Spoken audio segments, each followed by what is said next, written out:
So it happened. The news is old by now. Not here to be a breaking news channel. You all have Twitter. You all saw the post. Grand Theft Auto 6 has been delayed again. The new date now is November 19th, 2026. And at this point, everybody knows it. And I'm not making this video just to read you the news. Honestly, spent the last few days just kind of processing everything. And the worst part is my first reaction wasn't even anger. It was more just exhaustion. A deep, heavy sigh, of course. Of course it was. We've all been on this hype train together for so long, and it feels like every time we get close to the station, someone just lays another year of track. We've gone from a fall 2025 window to a May 2026 window, and now a November 2026 date. We are once again over a year away. But after the exhaustion comes the question, the one massive, all-consuming question. Why? Why is this happening? Today, we're not just going to report the delay. We're going to deconstruct it. We're going to peel back the layers of corporate PR, dig into the dark, uncomfortable truths floating around, and connect this all back to the core philosophies we've been talking about for months now. Because let's be honest, this just isn't a simple delay anymore. This isn't just polish. This is the sound of Rockstar's unprecedented ambition colliding head-on with a new and terrifying reality. This is the bill coming due for the simulation fantasy. And I'm no longer just hyped for this game. I'm actually starting to get a bit worried. So let's start with the official story. The PR-approved shareholder-friendly reason. Rockstar put out their statement. Take-Two, their parent company, held their earnings call, and the CEO, Strauss Zelnick, gave us the line he always gives. He said, and I'm paraphrasing here, that they are highly confident in the new date, that they are committed to perfection, and that this extra time is needed to deliver an unparalleled experience to polish the game. Polish? Let's talk about that word, because I think we and the media are using it wrong. When we hear polish, we think of Cyberpunk 2077. We think of fixing bugs. We think of stopping T-posing. We think of making sure cars don't fall out of the sky. But this right here is not a Cyberpunk situation. This is not a game that's being held together with duct tape. This is a game that is almost too powerful at this point. This is not a sandbox anymore. It's a proactive simulation, as somebody in my comments from my last video called it, a sim box. It's a world where the AI thinks, where the NPCs have lives, where the police AI flanks you, hunts you, and coordinates against you, where the persistent witness system remembers your face, your clothes,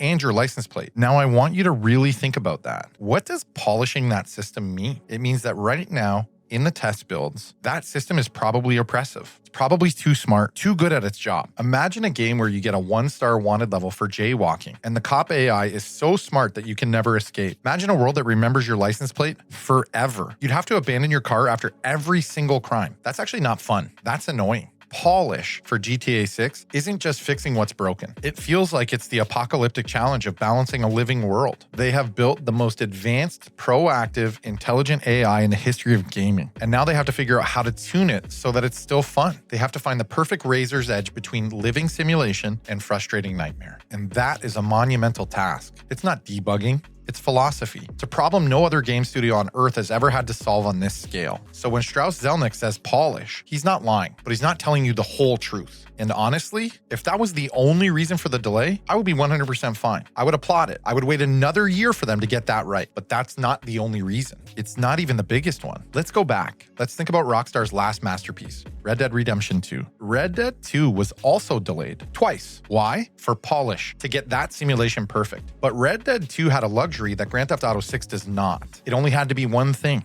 A masterpiece single-player story. Red Dead Online, it was an afterthought. It was a failure. It was tacked on. It was broken. It was unbalanced, and Rockstar eventually just gave up on it. You know what? Nobody cared, because the single-player was one of the greatest works of art of all time. GTA 6 does not have that luxury. Rockstar is not just launching a game anymore. We proved this in our Project Rome video. Rockstar is launching 2 separate billion-dollar products. Product number 1, the simulation fantasy, the single-player game, the cinematic Red Dead 2 level story of Lucia and Jason, the most complex, living, breathing world ever created. This is the product that has to win Game of the Year. Product number 2, the online platform, Project Rome, the Roblox killer, the Fortnite competitor, the next generation user-generated content platform that is built to be the company's primary cash cow for the next 15 years. This is a two-front war, and Rockstar cannot repeat the launch of Grand Theft Auto Online in 2013. We all forget, but that launch was a catastrophe. It was broken. broken, it was unplayable, servers were on fire, characters were being deleted, it took months to become stable and years to even become good. They got away with it in 2013. They cannot get away with it in 2026. Not when Project Rome is their entire future. Not when their entire business model is shifting from selling a game to operating a platform. I feel like this delay, this 6-month push, it's not just for Lucia and Jason. This has to be for Project Rome. This is the sound of a company terrified of a bad launch. They're not just polishing the single player. They are stress testing a global economy. They are building the creator tools. They are building the marketplace. They are building the servers. That's the real ambition. That's the real challenge. And that is the real reason for this delay. It's the crushing, colliding weight of these two monumental ambitions. This November 2026 date isn't just about finishing the game. It's about perfecting the business. And again, this was the only other reason. I would still be fine. Smart. It's ambitious. I want Project Rome to be amazing. But there's a third reason. And this is the one that changes everything. This is the one that takes me from disappointed to just flat out angry. There's this giant elephant in the room, and we have to talk about what's been happening inside of Rockstar. While we've all been obsessing over the trailers and leaks, a war has been brewing inside the studio. You've seen the reports. Rockstar laid off roughly 30 to 40 people. And at the same time, allegations of union busting surfaced. Reports of employees trying to organize for better working conditions being fired for it. Reports of a private Discord server where developers were discussing their workplace being used as a list to fire people for gross misconduct. Now, I'm not an investigative journalist. I'm not here to prove or disprove those claims, but I am here to talk about the facts that have been reported. The fact is, those 30 to 40 people who were fired, they weren't just junior coders. The reports from inside the studio, from the people on the ground, say these were senior staff, senior artists, senior animators, lead designers, producers. One person who was fired had been with the company for 18 years. 18 years! I want you to really, truly understand what that means. An 18-year veteran. That is someone who didn't just work on GTA 5. They worked on Red Dead Redemption. They worked on GTA 4. They might have even worked on San Andreas. These are not just employees. These are brains, and Rockstar just fired them. How does this make sense? You're in the final stretch of the most complex project in human entertainment history. You are already buckling under the weight of your two-front war, balancing the simulation fantasy and building Project Rome. You already facing a monumental philosophical challenge of polishing an AI that is too smart, and that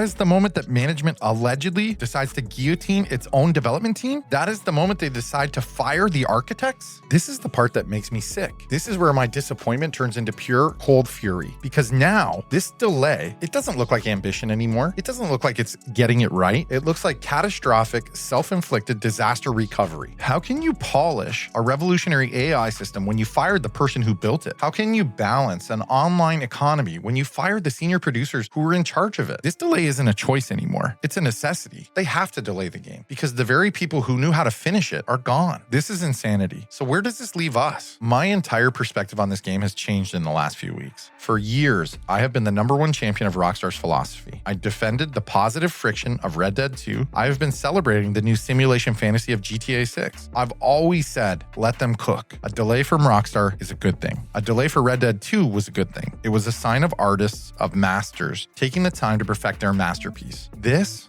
doesn't feel like that at all. This feels sick. This feels broken. A delay caused by ambition is one thing. A delay caused by arrogance, by a broken internal culture, by a management that is allegedly at war with its own most valuable talent, that is a completely different story. I remember watching an interview with Dan Houser, the co-founder and lead writer who left Rockstar, talked about the development of Red Dead 2 as development hell. It was the hardest thing they ever did. This sounds worse. This sounds like development hell, but the fire chief is locking the exits and firing most experienced firefighters. So my reaction is no longer disappointment. It's genuine concern. I'm deeply concerned for this game. I'm deeply concerned for the people still there, the ones who have to pick up the pieces, who have to work in what is being described as a culture of fear. We, the fans, are caught in the middle. We are desperate for this masterpiece. We want to believe in the polish, but what if the cost of that masterpiece is a hollowed out, broken, and toxic company? What if the polish we're waiting for is really just the frantic, desperate attempt to patch the holes left by the very masters who should have been there to finish the job? I don't know the answer, but for the first time, I'm not just waiting for Grand Theft Auto 6. I'm worried about it. That's my take. And I'm sorry, guys. I know it's not a happy one. It's not a hype video, but it's what I truly think after seeing what happened with the delay. This delay is a result of 3 massive waves all crashing at once. The philosophical challenge of polishing the simulation, the strategic challenge of the two-fruit war, and the self-inflicted cultural wound of firing their senior talent at the worst possible moment. So I have to put the big question to you. Does this news change how you feel about the game? Are you still just 100% hyped, or are you, like me, starting to feel a little concerned? Let me know your real, honest feelings in the comments down below. If you're new here, I've got a whole series deconstructing this game, the world, the platform, the story. The links are all right there. Don't forget to hit that like button, subscribe for more. Let's just hope they can pull this plane out of the nosedive. Thanks again for watching.